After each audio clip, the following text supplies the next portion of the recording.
Good morning and welcome to lockdown day 43. So we're the first day today of week number 7 since we shut down.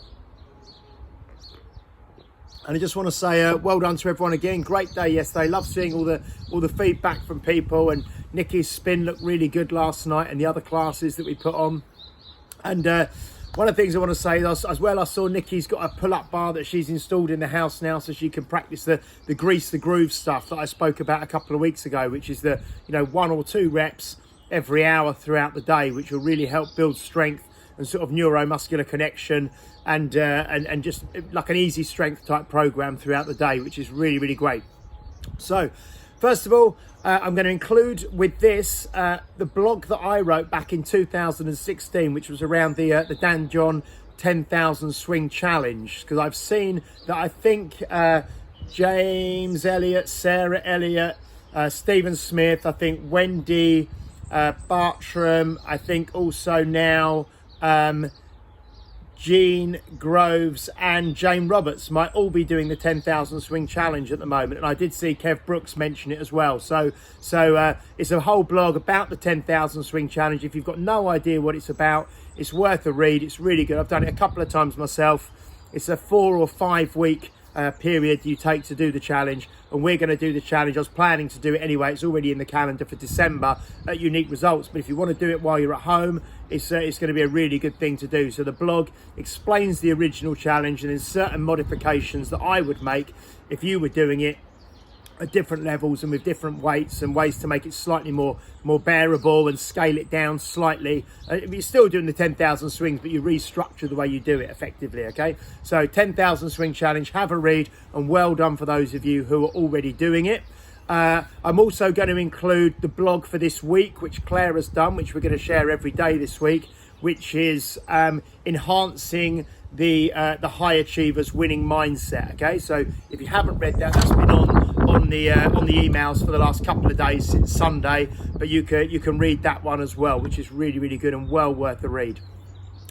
If there are just 1 or 2 people left who haven't potentially filled in those 4 questions that we need done for the resilience training this Thursday or before this Thursday, can you make sure you get them done today?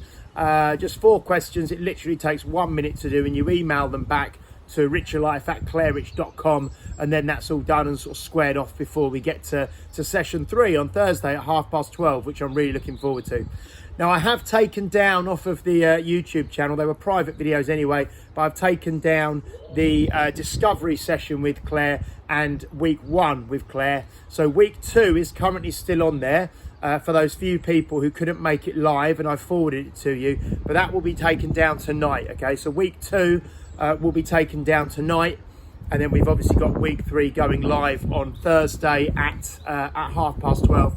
And then those few people who I know are working and can't make the session live but have requested the recording session, I'll get that to you on Thursday evening. So I've caught up with some people last couple of days. Had a really lovely chat with Lou Scully yesterday, which was really nice. Had a really nice catch up with Paul Anderson, who's been a member of Unique Results since literally, the start, nearly 13 years ago. So I had a really lovely catch up with Paul. I've written down a few other Doc as well, David Gregory, good shout out to Doc, had a really good chat with him. And I'm going to give Vix Chapman a ring today and have a bit of a chat with her and a few other people that I've got on my list to do, and Nathan Martin. So I'll get round to you all eventually. It will take a little while, but I'm gradually chatting, because it's not just a quick hello, how you doing. I kind of spend a bit of time talking to you if you want me to. I don't hang on the phone for ages. If you're busy and you want to get rid of me, that's absolutely fine. Okay, so one other thing I just want to say is, can you please make sure, just like we do at the studio, okay, you obviously do have access as members to as many of the group training sessions that you want to do. That's absolutely great, but do make sure, like I said yesterday, you book in for them. Don't just turn up. But the main thing with the pure movement sessions, you really only do 1 of those per week. Okay, you're meant to do 1 pure movement a week, not loads of them. Okay, so 1 pure movement session a week, and always make sure that you book in for that, just like you do in the studio. When we're open live, you get 1 of those sessions per week, 1 of the semi-private, because we've got limited capacity on those ones, and especially at the moment we're limiting them to 6 people online, and we have 4 or 5 or 6 throughout the week.